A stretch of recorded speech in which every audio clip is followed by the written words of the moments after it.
Okay, and we're live on the Niche Agent. So today we got a great guest for you. It's Jacob Swodeck from Keller Williams in Southern California. So Jacob, why don't you take a quick second and tell us a bit about yourself and why you're here? Hi, Ryan. Thanks for having me. Why I'm here? Well, I'll tell you about myself. That might be easier. I'm an active real estate agent, a realtor with Keller Williams in Rancho Cucamonga, which is the Inland Empire, Southern California. We were sort of ground zero with the foreclosure market, San Bernardino, Riverside County. I've closed about 1,150 transactions since I started in 1999. And I consider myself kind of a part-time agent. A lot of times I'm coaching, I'm training. I'm a trainer for NAR, for a couple different trade group organizations, minority trade group organizations. I also am just for hire in terms of coaching and stuff like that. I was a MAPS coach through Keller Williams. So I just love our business and the background in ministry. So I think that I've always thought my approach to real estate is really how can I give, how can I make everybody else's life better, whether it's my clients or other realtors. So I found a niche, if you will, by doing that, and it's been good to me in a lot of different ways. So thanks for having me. Oh, I appreciate you being on. So I always like to start off with kind of where you came from and how you ended up getting here. So what was it like for you? You said you started in 1999.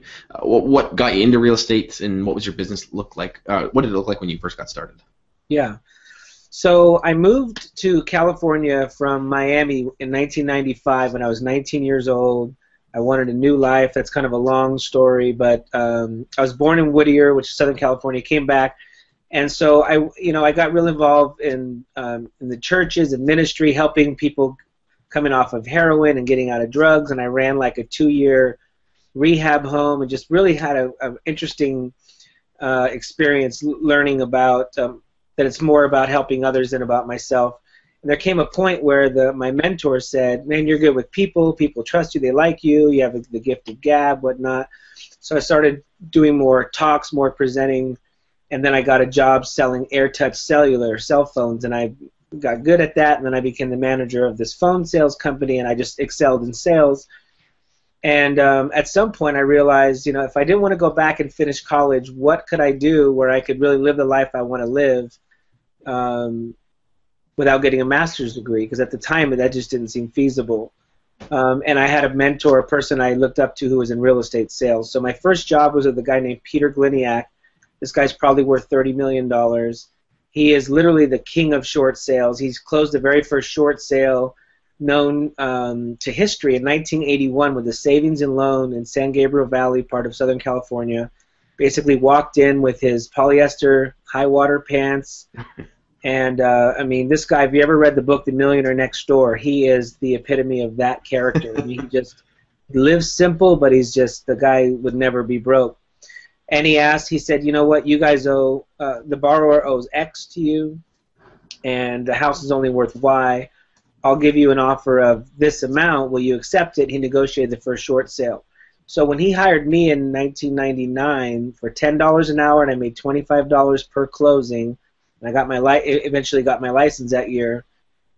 This guy, we were closing 20 or 30 transactions a month, and his kind of niche, if you will, was the bankruptcy attorney niche. He had a ton of 35 to 40 bankruptcy attorneys that exclusively gave him business. So I literally worked 6 a.m. to 9 p.m. almost every day in my 1981 Toyota truck, hanging lockboxes, taking pictures, collecting data, documentation from clients. I've had guns pulled on me, had my leg almost ripped apart by dogs, cigarettes flicked at my face. We worked the crazy blue-collar schedule, but it's given me so much sales experience and people experience. But yeah, so eventually it went from a flat fee to a percentage of the closings to a partnership, and then at some point, 9.5 years later, we parted ways, and now I'm a little bit more of a traditional type agent. Okay. So for you, obviously, you must have carried on in that tradition of doing the short sales for yourself then. Yeah, short sales was definitely my strong point for years. I wrote the very first short sale certification called CSP, Certified Short Sale Professional.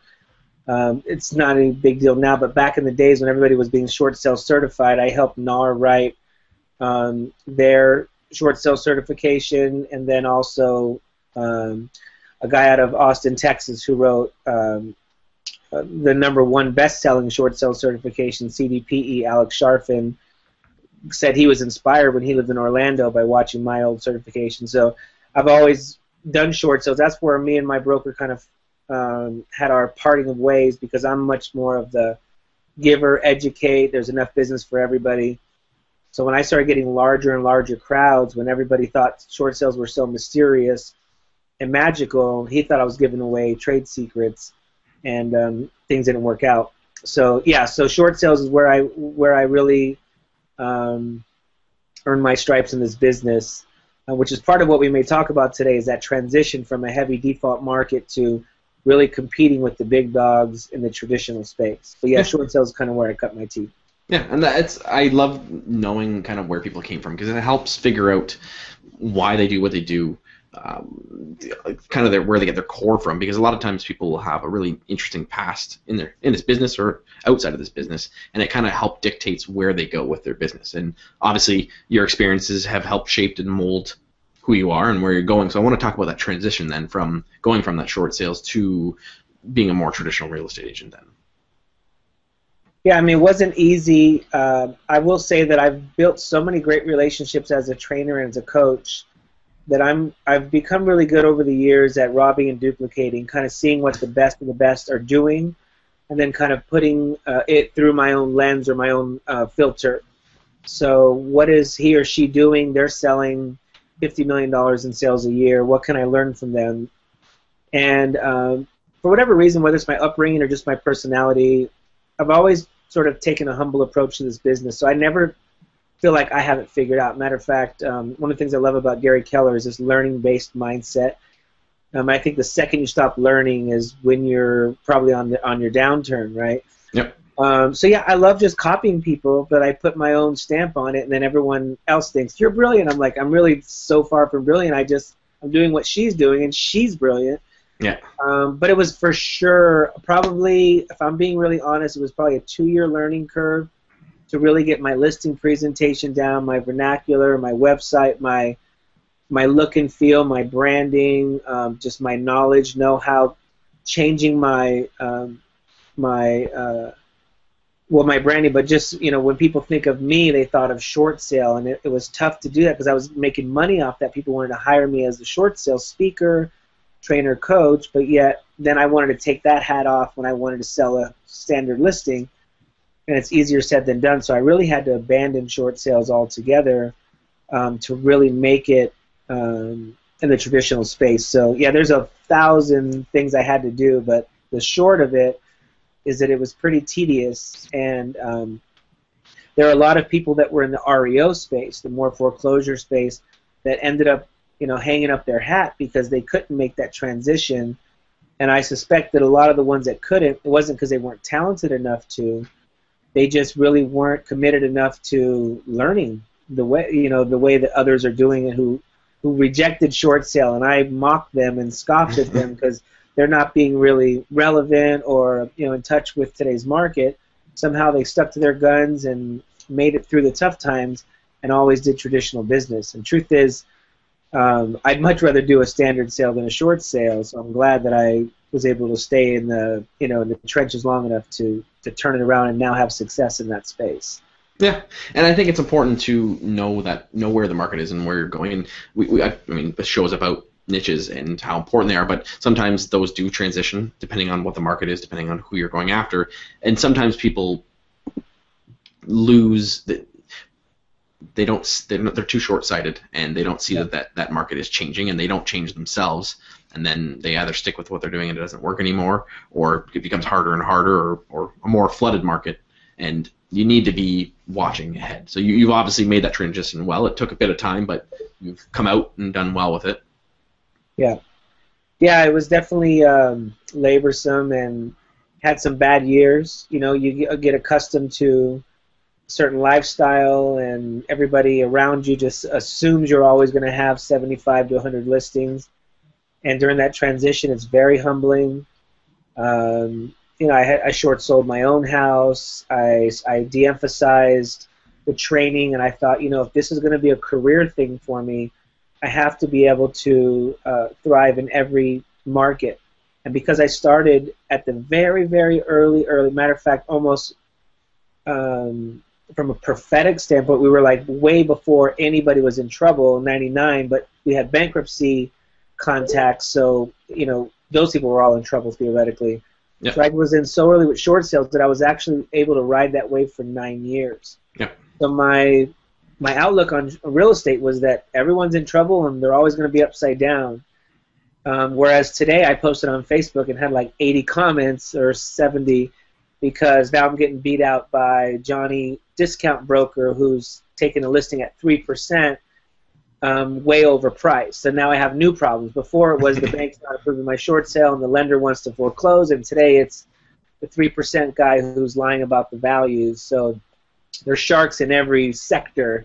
But it's kind of fun because at least if I do get a listing that is with a conscientious seller under the right terms and they're motivated to and they respect and trust me enough to go by my guidance, that I can actually have a paycheck in 60 days versus 60 months. Yeah. But it's been a fun journey, and I feel like I wouldn't have it any other way because through the default space, I think I really earned a thick skin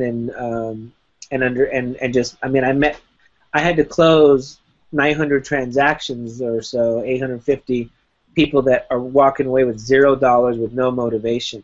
You talk about sales training, with a standard sale, at least the carrot at the end of the stick is you're going to walk away with your equity, Yeah. you're going to be able to put a big down on your move up or move down house, you're going to retire, whatever. Whereas with a short sale, the only benefit is avoiding foreclosure and maybe some kind of bonus from the bank. Yeah. So it's been definitely hard knocks, but I love it, it's been fun sort of taking what we've learned and helping other people just fine-tune their sales skills. It's funny because I tell people, how many questions were there on the state exam about selling or negotiating? And the answer is there was 0. Yeah. The Department of Real Estate, or now the Bureau of Real Estate in California, on our little business cards that we put in our wallets, they call us salesperson, a salesperson. And so it's fun to go back because I had some amazing mentors in my career of people that taught me how to close a deal, to negotiate, make everything a win-win. So yeah, it just seems like it seems like the natural extension to it to train others, and it's been a fun ride. Awesome. And so I want to talk about that because you've done a lot of training and you do a lot of training still and you do a lot of speaking engagements, and you mentioned this. You do it part-time. You're running a good-sized team. You're doing a lot in sales volume, and that's kind of what makes you, and that's kind of what's built up your niche is you're doing training and you're selling real estate. Because before we recorded this, we talked about for you it's been about the relationships and the referrals. So I want to dive into that further and how you foster those relationships and how you've made that part of your business. Yeah, and I wish I had the brilliance to say that it was all premeditated, but it wasn't. The truth is, I was trying to make a living as a speaker, and I started speaking at the biggest events. I mean, the biggest, whether it's NAR or Triple Play, which is New Jersey and New York and I think Pennsylvania or maybe Connecticut. They all get together and have this huge party, and I was, on the big stage, and I meet so many people doing talks, and everybody wants to shake your hand, and they want to learn about short sales and blah, blah, blah. But it took a while for me to understand that outside of the check that I got for being there for that 1 hour or 3 hours or that weekend, that I started saying out loud, I'm the Southern California guy. If you ever need anything in Southern California, I'm a go-to guy. And because my style on stage is very raw and natural, kind of funny, kind of who cares, let's just be honest, kind of like it's a support group. I don't act like I have it all together, and I get a really good, I get really good feedback on my training because I just keep it very real. Yep. I'm a middle child, if that tells you anything. So, anyhow, I started getting referrals from Atlanta and Miami and New York and Texas and Southern California. Maybe I shouldn't say this to your viewers, but it's humongous, But I bought the website, Swodeck Sells SoCal, and that's where people can give referrals. And when anything's in Southern California, if you don't know someone in Fontana or in, you know, a certain place in Southern California, because there's probably 150 cities, you just think of me for SoCal, and I drive a Toyota Prius. I mean, I'm not a back yard person. I don't have like a small little geographic farm. My average listing is 45 minutes from my house, sometimes an hour, hour and a half. And that training came from Pete Gliniak, the guy that trained me, because we were in Bakersfield, Pasadena, Palm Springs, Los Angeles. It didn't matter. Wherever the business was, that's where we were, and that was very normal to me.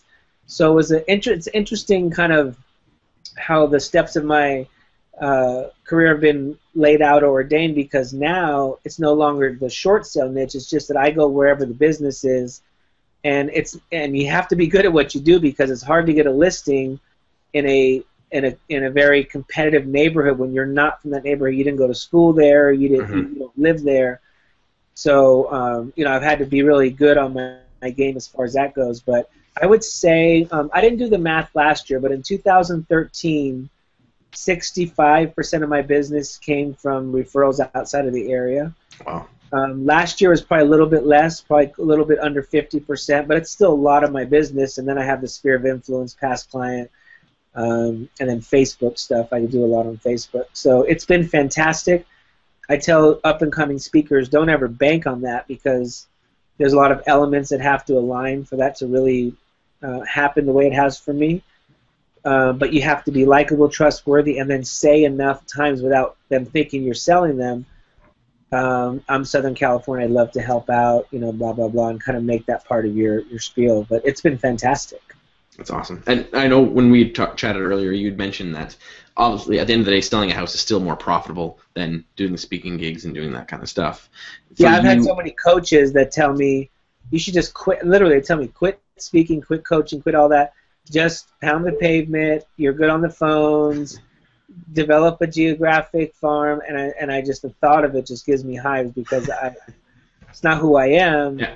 And you and I loved what you said. Like, we both agree that real estate's a people business, and if there's an audience or a network somewhere that likes you, our goal as realtors is to make them like you, trust you, think of you, even on a social setting, a spiritual setting, or a business setting, whatever it is. But be smart enough that maybe it's not your priority, but it's definitely there and present that you're a real estate professional. So when that time comes, you're the first person, they think of, kind of a top-of-mind mindset. And again, I didn't do it on purpose. It's been just sort of by accident. But now that I look back and see the numbers and where the business comes from, now I tweak it a little bit. Now I just change what I'm saying, and I'm a little more intentional about it. And I'm a quick learner, so I figured out, hey, this is a good little avenue or stream to get business from, to feed my family and put my kids through college. And so it's been a fun ride. So for you, when you are doing these speaking gigs, is your intention there to get business, or is it just a byproduct of it, or are you genuinely there just because you want to share and learn and do that? You know, if I'm getting paid a speaker fee, which can range from $2,000 for an hour if I have to get on a plane, to, you know, $4,000 for a half day or a full day, that's fine. That helps. That helps with mortgage or life insurance or whatever. So I'm definitely there for that. But every now and then, like tomorrow, I'm doing a presentation. I do a lot about your elevator pitch, or I do a lot of closing scripts, like how to close somebody at a listing presentation. I'm not getting paid tomorrow, but there'll be 150 realtors there, and they let me set up a table, and they'll let me take 5 to 7 minutes at the end of the presentation to talk about what I do. And it's far enough from my home base that I can get referrals from it. So I took that gig on purpose with the intention of hopefully getting either a coaching client out of it, which I'm real particular who I take, but maybe I'll find somebody, or referrals. You know, the weird thing about it is, it's kind of like putting seed in the ground. You know, you don't get that immediate gratification of somebody goes, I have a referral, like on the spot. It's never happened that way in all the years that I've you do a good enough job at making an impact on their life, making sure that I say, everybody write my number down because you're going to need it someday, and I have all these things I do. Make my website real easy. Everybody gets a card and a flyer, and then it just happens. But another thing I do, which is more intentional in the last 2 or 3 years, is I say, how many of you guys are on Facebook? And I tell them, isn't Facebook boring sometimes? They go, not with me. I make Facebook as interesting as it can be. I'm a little risque. I push the envelope, but I always give value to my realtor people. And I tell them about 70% of my Facebook friends are realtors. So if you're on Facebook, friend request me, I'll accept it, and let's be friends. And that's where I get so much, because they already saw me, so they feel like they know me, right? And then from there we become Facebook friends, and that's a lot easier than me having to come up with a email drip campaign, 2 touches a month or whatever it is. Yeah. If you're my Facebook friend, it's automatic. And some will drop off and go, he's too much for me. And the other one, kind of like that whole niche thing. Others will say, like, oh, I like him. He tells it like it is. He speaks from the heart, blah, blah, blah. And then they think of me when the time is right. Yep. And I've heard it said that some people who are worried about people liking them, but you should have an audience that doesn't like you. Because if you don't have an audience that doesn't like you, it means you're not doing it right. So you should have that line of, there are people who are not going to connect with you and not want to work with you, and there's going to be people who are going to love working with you. And if you can, the quicker you can draw that line and say, this is who I am and this is who I'm not, the better you'll do within that niche. Agreed. I mean, I think we talked a little bit in our pre-interview the other day, but I go by the 95-5 rule, whether it's, with Facebook or my direct mail or just my sphere of influence. I'm going to be me, and it just took me a lot of years. So those watching this, like, I know it's gutsy and makes you feel a little nervous, but I believe, like, God, the Creator, whatever you believe, made you, and you need to be the best you can be. And when you're comfortable with that, as long as you're not a jerk or you're rude or burping all the time, I mean, if you can find a good, polite you, be the best, good, polite you can be, and know exactly what you just said, that not everyone's going to like it, but but the 95%, or maybe it's 90%, depending on how likable you are, they just go, I don't know, something about him, or they already have a real estate connection or whatever it is, but you'll get that 5 to 10% fan or follower who just goes, man, I like that guy. He makes me laugh. He reminds me of me, or he says what I wish I had the guts to say, or whatever your niche is. Maybe it's not that. Maybe you're about dogs, or you're about, activism or whatever it is. But whatever your niche is, there'll be some people that go, oh, he's a fanatic or he's too crazy. But the ones that like you, their loyalty is through the roof, and they'll tell others about you. And it's like in my neighborhood, there's realtors that kick my butt. I mean, 40, 50 million a year people. They are just, everything they do is traditional, but they're a part of every Elks Club, and they went from elementary to college there. They've knocked on every door. Their PTA, their kids are all, I mean, there's no way I can compete with that. Zero, If they show up to a listing appointment and say, I sold 7 out of 10 of these comps in this neighborhood, what are you going to do, Well, I'm funny and I'm on Facebook. Good luck, right? So, but my marketing is so different that the people that may never use him or her might be attracted to what I'm saying. Yep. It's more interesting. I have their attention, but I have to have the professional side, which is, and I've closed these recently. I can do the same for you. Yep. So it's not just this free-for-all, act silly and be rude and be obnoxious. It's calculated. It's about being you, attracting an audience, but then also have the professional side, because ultimately a seller doesn't really care if you're funny or the unique or that you like dogs or whatever, just enough to get their attention. Ultimately, they want to know, can you sell my house for top dollar fast? Are you going to answer your phone, do a good job? Or on the buy side, are you going to listen to my demands, my needs, my criteria? Are you going to be there for me? Are you a good negotiator? Can you get it done for me? The niche part is just getting their attention to attract them, and then you have to be good enough to then transition them into a client. I think that's the special sauce, if you will, is being able to convert from the attract phase into turning it into real business. And there's many agents who are themselves, and on social media they are them, they're who they are, and they miss that link between how do I convert that to being myself to taking them into being a client. So for you've obviously kind of figured that out. So what did that look like for you then, transitioning and going, okay, I'm going to be me, I'm going to be out there, I'm going to be who I am, and then how did you get that to have clients become, okay, I got to work with him? And yeah, it was painful. I mean, it was even relatives and friends saying, man, I don't know about your stuff, I don't know about your pieces, the things you do. Everybody pretty much who wasn't me kind of resisted it. And it's like anything. You hear any speech from anybody who's entrepreneurial and really successful, they're like, you have to be passionate about it and believe in yourself. I mean, obviously, I had some confidence in who I was because I get a really good response when I speak publicly. But when it comes to marketing or my branding of who I am, it's so different than the average kind of boring Joe Blow agent. Although I think linear, bean counter, smart guy with the glasses, whatever, works for some clients, you know. But I don't want the 95%. I want the 5 who's going to use me and talk about me. So the truth is, I don't even know how it worked, except that I believed in it so strong. I'll give you a quick example. So I have a team, 4 of us, and we have a new listing, $500,000 on SARD in Altaloma. And last week we had this whole professional film crew there, and we did our virtual tour for this huge open house during this weekend. And I was in a suit, and I had makeup, and there was lighting, and everything was perfect. And I was like, cut. I go, I hate it. I just hate it. I feel boring. I feel like I'm going to put my audience to sleep. I'm so over it. I go, let's do something different. I go, nobody laughing. Let's do this again. Ready? Roll. So I'm on camera, and I go, hey, everybody, I'm Jacob Swodeck from the Swodeck Group. Welcome to 6388 SARD, our new listing in Altaloma.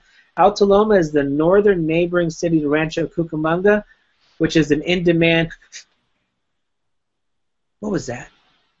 Oh, did you feel that? I know you did, because I did. You know what that was? That's the wow factor, and that's what this house has. This house has 4 bedrooms, 2.5 baths, 2,200 square feet, 10,000 plus square foot lot. Do whatever you want. Put in a pool if you want. So I had the funny, but then I had the practical. Yep. And just today, for the first time, I saw the final version of the edited video, and we're so excited about getting it out because I was telling my team and even this production crew, I was like, Volkswagen or some big product, whatever it is, there's nothing funny about Volkswagen or Coca-Cola. There's nothing funny about any of that. But if the commercial is not interesting, then nobody cares about how good of a product it is. Yeah. So why are realtors so slow or late to the game in figuring out how to make people pay attention? So for me, God's given me the ability to make people laugh, and I'm good on camera, so I can do it. But I'm still telling them it's 2,200 feet. I'm still telling them the open house this weekend. I still have the sales record. I can still show them all the awards I've won, but I got your attention in the meantime. So it's been this like 15-year process to get comfortable enough to where I can say, I have enough of a track record that I can do this. Maybe it'd be harder for the new guy. I don't know. Maybe not. I'd probably just coach them into a different way to do it. But finding that balance between not over-the-top, offensive, weird, just attention-grabbing and kind of that niche. This is who I am. And in a way, it encourages. You should see the emails I get, people saying, since I've been following your stuff, it's encouraged me to be me, more often, or to not be so boring, or to be a little bit funnier. And I think it's awesome. I think it's empowering when we realize that you don't have to be boring to sell real estate. Yeah. That reminds me of one of the past guests. I don't know if you know Kelly Scar. Mm-mm. He's from Calgary. Great agent there, and he's really big into video, and he put out, I think it was 2 years ago, he did a blooper reel from all of his outtakes from while he's shooting the video, and there was bleeped out profanity of him screwing around, him messing up, him screwing, just it was hilarious. So he put it out there and put it out to his database, and he did like a Christmas video. It was Merry Christmas from Kelly Scar with his blooper reel, and it just took off, and people just loved it because the people who would want to work with Kelly are going to respect that and understand what it is about. And then some people said, oh, it's bad, it's not professional because he swore and bleeped it out and blah, blah, blah. And he said, I don't care. He said, that's who I am. If people want to work with me, that's who I am. So and now... here's the question, right? Would those people who didn't like it, would they have worked with him otherwise? And I would say more times than not the answer is no. Exactly. Everyone's going to be a critic. And so if you're not my fan, if you're not telling your friends and family about me, or you're not going to call me when it's time to buy or sell a house, I wish you were my fan, but the fact that you're not, it's semi-irrelevant, right?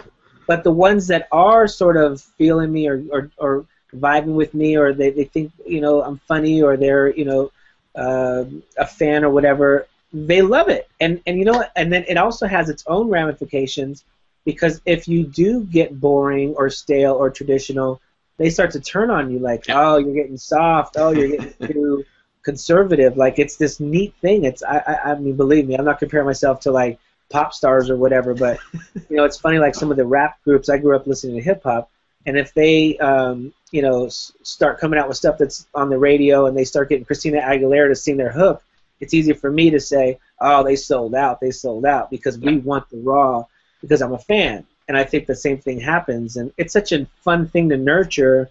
And then your marketing and planning meetings are all about how can we stay in this vein but keep it interesting but continue to be professional. And that's why I agreed to do this show. I love the idea of the niche or niche, because anybody I know, I was thinking of it while I was driving today. I can't think of one top agent that I know that's doing like legit numbers who doesn't have some kind of a niche, who doesn't have something that's like, I don't do everything every coach tells me. I don't do everything everybody tells me to do. I do some of that because, I like to diversify, but I have this thing that just works. Yep. It's brilliant. I think it's, you realize we're in the people business, and people need houses, so that's how we profit is off the houses, but we're in the people business. Yeah, exactly. And I've tried to show everybody that from this show is that at the end of the day, it's a transaction. We're selling houses. That's fine, but it's how you connect and how you build relationships and who's going to want to work with you and who you're going to want to work with is built around your niche. I had Jack Youngblood, who's a nudist.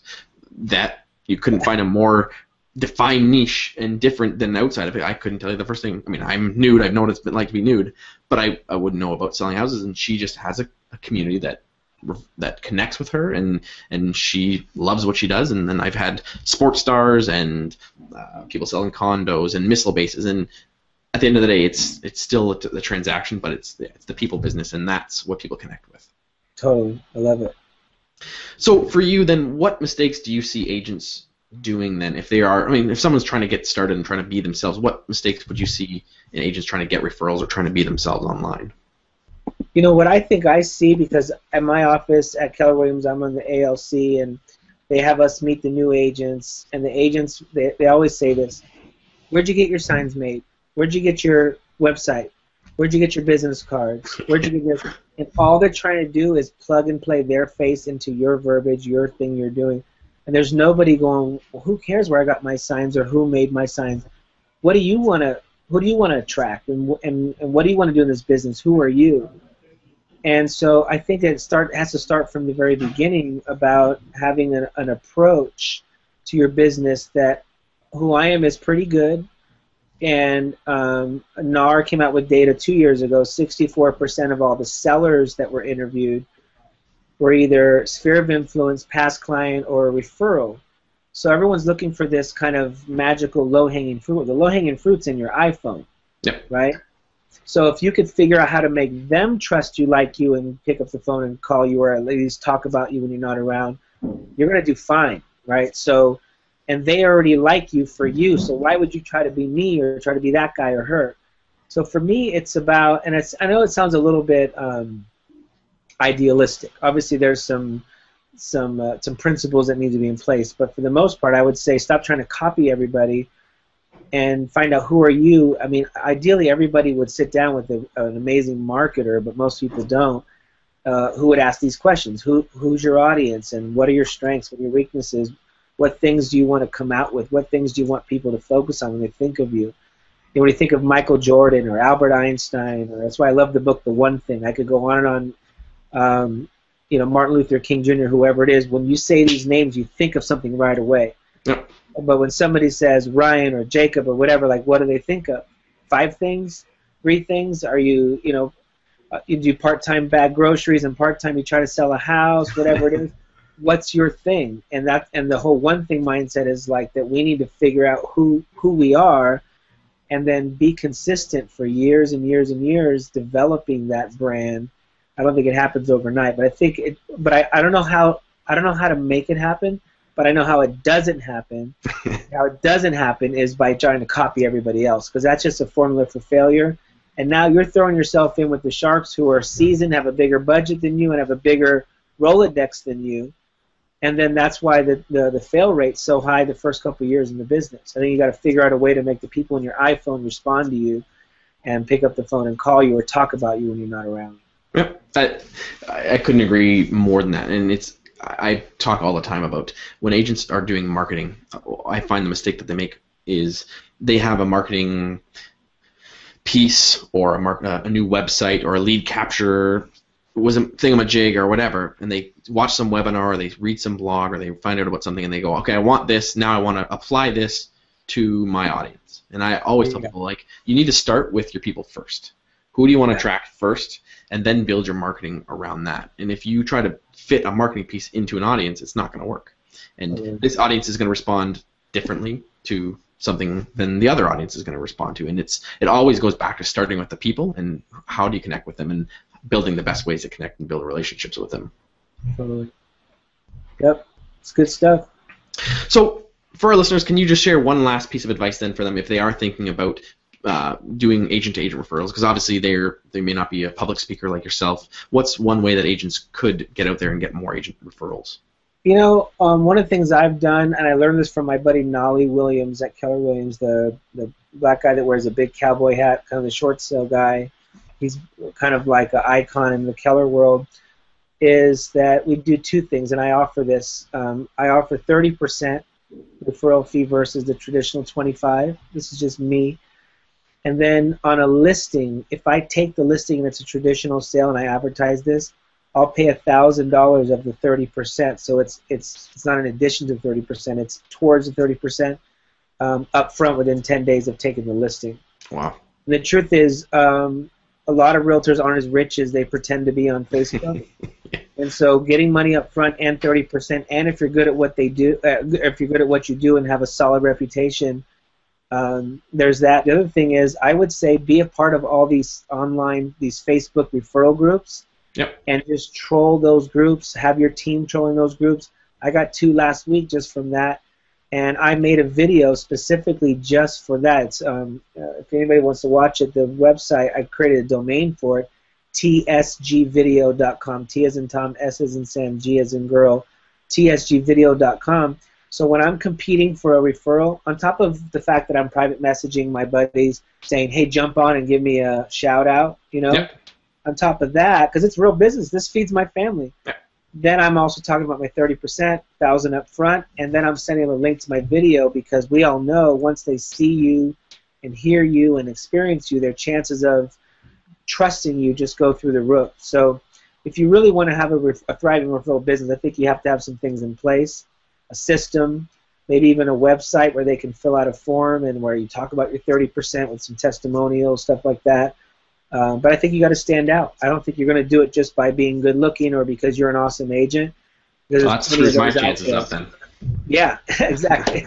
No, but you know what I mean. I think you got to do some stuff. You got to appeal to their senses, which is their dollars, their visual. They want to watch the video. Yep. And then give them something right now up front that they can benefit from. Yeah, that's great advice. So, Jacob, we really appreciate being on the show. You mentioned that website, but what are the other ways that our viewers can check out what you're up to and how they can connect with you? Yeah, if they have a referral for me, they can send it to, or they want to just learn about what we do. It's theswodeckgroup.com. Swodeck is S as in Sam, WODECK, theswodeckgroup.com. Or for referrals, it's Swodeck Sells, SoCal, SOCAL.com. And if they want me to speak or come coach or do a presentation, they can get a hold of me either of those ways as well. Awesome. And I appreciate the opportunity. I had a lot of fun. Yeah, it's great. We'll put those in the show notes for the listeners to check out. And, yeah, we really appreciate being on the show. It was great advice, and it's awesome to see someone who's as passionate and loves what they do and just being themselves. So yeah, appreciate it. Thanks for the invite. Thanks to Aaron Woodman. Shout out, Aaron. He's a great past guest, too. Yeah, he's good. Yeah. All right. Well, thanks for being on. Thanks. Take care. Have a good trip. Thanks. Okay, bye.